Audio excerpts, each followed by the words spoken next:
매일 아침 하나님과 함께 누리는 하늘의 양식, 오늘 만나. 서기관들과 대제사장들이 예수의 이 비유는 자기들을 가리켜 말씀하심인 줄 알고 즉시 잡고자 하되 백성을 두려워하더라.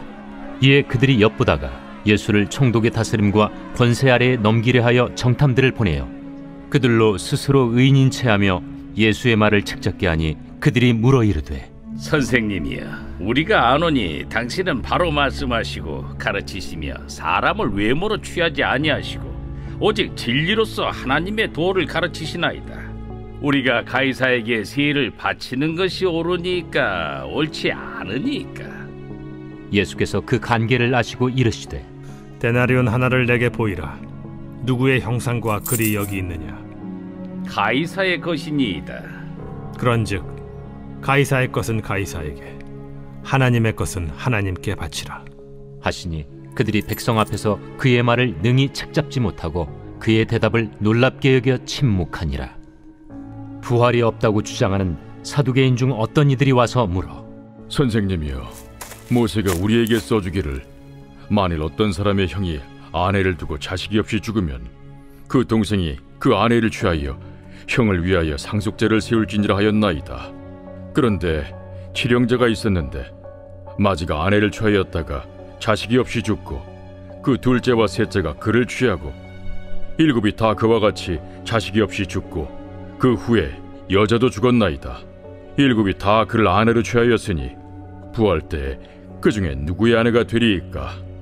이 세상의 자녀들은 장가도 가고 시집도 가되 저 세상과 및 죽은 자 가운데서 부활함을 얻기에 합당히 여김을 받은 자들은 장가가고 시집가는 일이 없으며 그들은 다시 죽을 수도 없나니 이는 천사와 동등이요 부활의 자녀로서 하나님의 자녀임이라. 죽은 자가 살아난다는 것은 모세도 가시나무 떨기에 관한 글에서 주를 아브라함의 하나님이요 이삭의 하나님이요 야곱의 하나님이시라 칭하였나니, 하나님은 죽은 자의 하나님이 아니요 살아있는 자의 하나님이시라. 하나님에게는 모든 사람이 살았느니라. 서기관 중 어떤 이들이 말하되, 선생님, 잘 말씀하셨나이다 하니 그들은 아무것도 감히 더 물을 수 없음이더라. 복음서에서 예수님과 종교 지도자들의 논쟁은 자주 등장합니다. 그때마다 번번이 예수님의 진리는 빛이 났고 종교 지도자들의 패학은 주목됐습니다. 종교 지도자들은 권위 논쟁에서 진 것을 분하게 여깁니다. 당장 예수님을 체포하고 싶었으나 백성들이 예수님을 좋아하고 따르니 쉽게 시도하지 못했습니다. 이제 예수님을 궁지에 몰고자 노력합니다. 19절부터 26절까지 예수님에게 스파이를 투입하고 칭찬하는 모습들이 나타납니다. 예수님을 로마 총독에게 넘겨주고자 계략을 짭니다. 의인인 체하며 예수님을 칭찬하죠. 예수님은 바르게 말하고 사람의 외적 모습에 현혹되지 않으며 오직 진리로 하나님의 도를 가르친다고 합니다. 여호수아서의 기브온 주민과 같이 꾸미고 다가옵니다. 현혹될 말을 합니다. 이것은 하와를 깬 뱀의 수법이기도 합니다.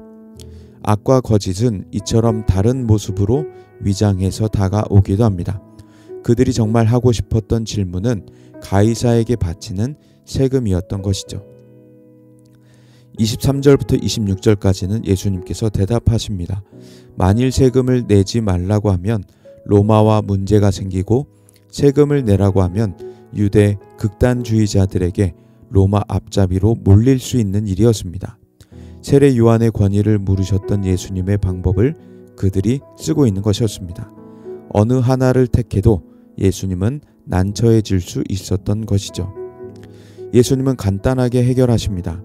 데나리온 하나를 가져오라 하시고 누구 얼굴과 글이 적혀 있냐고 물으십니다. 사람들은 가이사의 것이라고 답하게 되죠. 예수님은 그럼 가이사의 것이니 가이사의 것은 가이사에게 주라고 말합니다. 또한 하나님의 것은 하나님께 드리라고 말씀하죠. 예수님의 대답에 참패하고 놀라워하게 됩니다. 이어서 사두개인들이 등장합니다.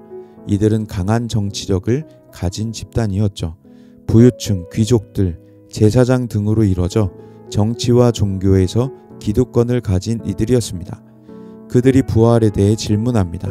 단순한 궁금증을 질문하는 듯 보입니다. 7 형제 중 장남이 결혼했다가 자녀가 없이 사망한 상황입니다.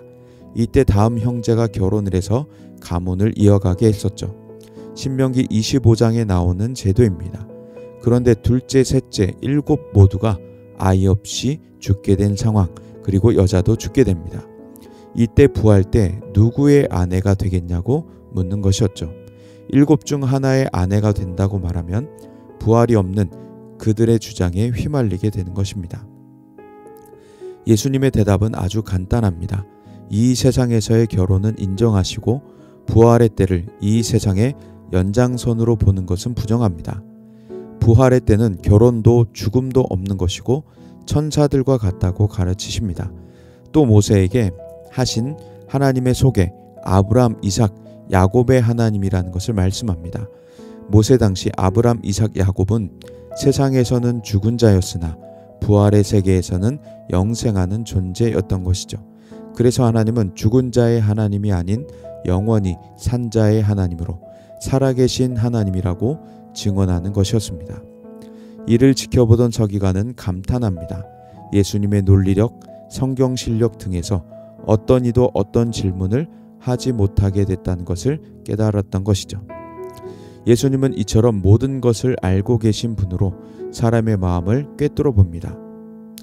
그래서 우리는 예수님께 전지하시다라고 고백하게 되죠.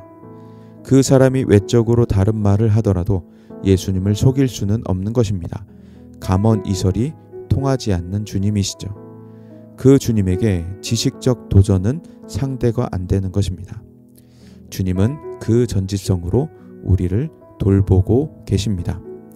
전지하신 주님은 우리를 위해 미리미리 중보기도 하고 계십니다. 하늘 보좌에 앉으신 주님은 우리를 위해 날마다 중보기도 하십니다.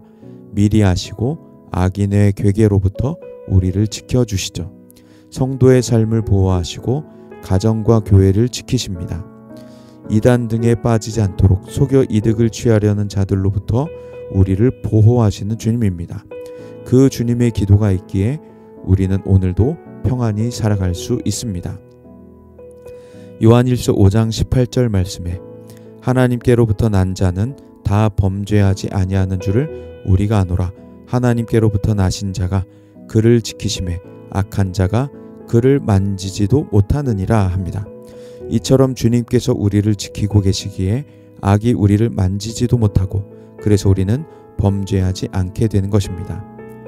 이처럼 악이 우리에게 손대지 못하도록 지키고 보호하는 주님이신 것입니다. 주님은 우리를 위해 날마다 중보기도 하고 계십니다. 모든 것을 아시는 주님께서 우리에게 미리 알려주셔서 악에 빠지지 않도록 도우십니다. 악이 우리에게 손대지 못하도록 기도하십니다. 그 주님의 기도로 오늘도 평안하게 살아가실 수 있기를 소망합니다.